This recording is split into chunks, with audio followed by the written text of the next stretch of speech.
maantay waxaan iskugu nimid shir kamida shirarkeena caadiga ahaa oo anugu doodaynay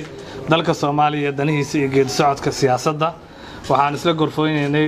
dhibaatooyinkii dambe ee ugu dambeeyay uu sameeyay madaxweynaha hadda xilkiisa dhamaaday maalmihii ugu dambeeyay 19 gaar ahaan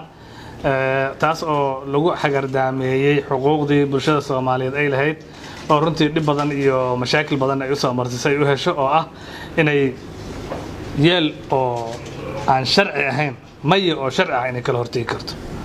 in la qasbo ayaan diidnay Soomaali hadaan hadda ka hor haddana ma aqbali karno taas nuxurkeeda waxaan kaga jeednay maalin dhaweed markii mudaharaadyadii nabadeed aan qabanaynay isbaarana loo dhigtay isbaaro iyo argagixisaba looma hogaansamo waa laga hor yimaadaa siyaasi daraadeed waxaan go'aansanay xuquuqdii dastuuriga ahaa ee dadka Soomaaliyeed ay lahaayeen ee ahaa maalinkay doonaan inay dibad bixi karaan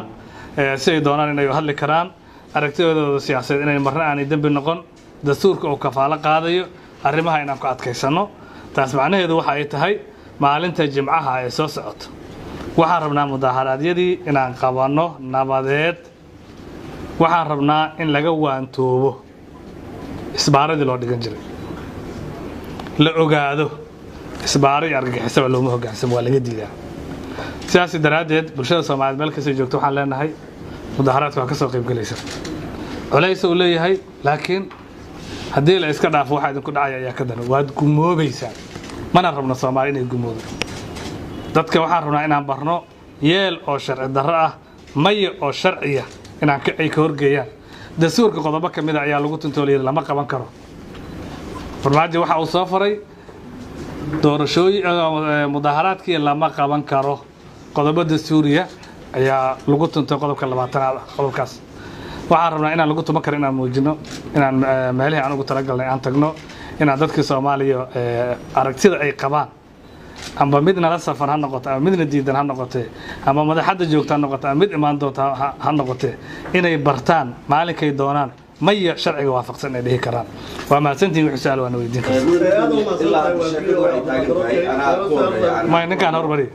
waa soo faysana oo 50 TV ka tirsan ilaa hadda sheekadu waxay taagan tahay barnaamij baan qabanaynaa iyo ma qabanaysaan marka hal kale oo idinka dawladda iyo idinka isla raadin kartaan message wada hadal waxay sugayaan nabad iyo si yani mataqaana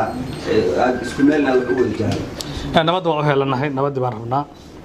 waxaan rabnaa mudaharaadka inay nabad ku dhacaan loogu sii gogol xaaro doorashooyinka inay nabad ku dhacaan loogu sii gogol xaaro dawladnimada inay nabad ku socoto laakiin adigoo wadada afgooy ku socda amba wadada balcad ku socda amba wadada kasta Soomaaliya kamid ku socda hadii aad isbaaro ku timaad macnaheedu ma ahan in adiguna aad gabsan tahay isbaaraduna ay saxan tahay wadadii dastuurka ku soconaa anaga wadadii dawladnimada ku soconaa cid isbaarada dhigatay waxa la rabaa in loo aqli celidan saday diidaan in laga diido baan rabnaa si nabad aan kaga diidnay dad bay ku dileen haddana si nabad inaan kaga diidnaan rabnaa marka nabadda carqaladeynteeda annaga nagama socoto wadadii dastuurka dadka Soomaaliya ay ku heshiiyeen baan ku soconaa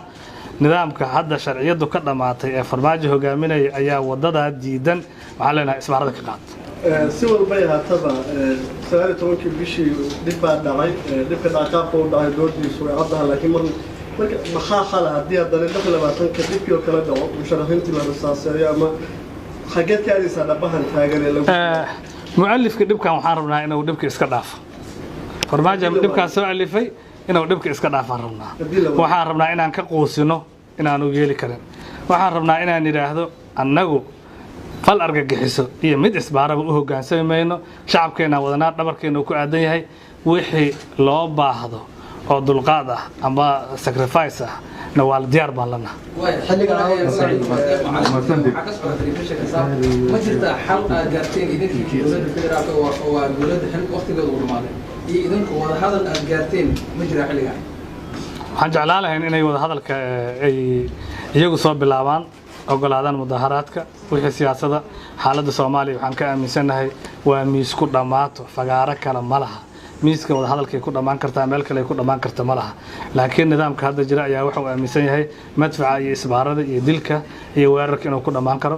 mana soconayso haddana waa sii sheegaynaa hadhowna